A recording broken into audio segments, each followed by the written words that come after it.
রাসূলুল্লাহর সাল্লাল্লাহু আলাইহি ওয়াসাল্লাম জীবনে খাদিজা রাদিয়াল্লাহু আনহু এর অমূল্য অবদান।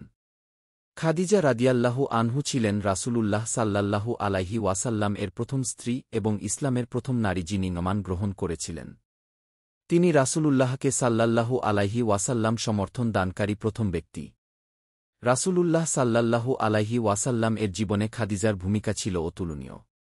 তিনি শুধু প্রথমে ঈমান গ্রহণ করেই থেমে যাননি, বরং তার সমগ্র সম্পদ, ব্যবসা এবং সমর্থন দিয়ে রাসূলুল্লাহর সাল্লাল্লাহু আলাইহি ওয়াসাল্লাম পাশে দাঁড়িয়েছিলেন।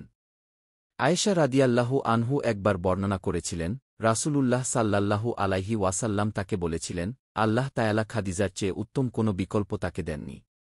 যখন সবাই রাসূলুল্লাহকে সাল্লাল্লাহু আলাইহি ওয়াসাল্লাম প্রত্যাখ্যান করেছিল, তখন খাদিজা রাদিয়াল্লাহু আনহু তাকে বিশ্বাস করেছিলেন এবং সমর্থন দিয়েছেন। মানুষ যখন তাকে একঘরে করে দিয়েছিল, খাদিজা রাদিয়াল্লাহু আনহু তখন নিজের সম্পদ দিয়ে রাসূলুল্লাহর সাল্লাল্লাহু আলাইহি ওয়াসাল্লাম পাশে দাঁড়িয়েছিলেন।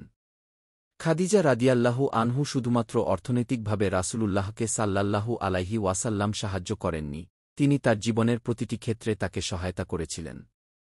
যখন রাসূলুল্লাহ সাল্লাল্লাহু আলাইহি ওয়াসাল্লাম বিষণ্ণতায় ভুগছিলেন এবং মনে করছিলেন যে খাদিজার সম্পদ ব্যয় করলে তা শেষ হয়ে যাবে, তখন খাদিজা রাদিয়াল্লাহু আনহু সমস্ত সম্পদ তার হাতে অর্পণ করেন এবং বলেন, আজ থেকে মুহাম্মদ সাল্লাল্লাহু আলাইহি ওয়াসাল্লাম এই সম্পদের মালিক।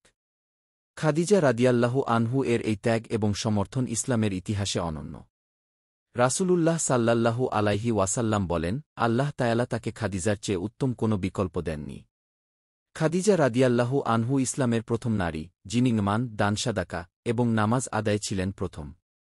তিনি উম্মতে মুহাম্মাদির মধ্যে প্রথম জান্নাতের সুসংবাদপ্রাপ্ত নারীও ছিলেন।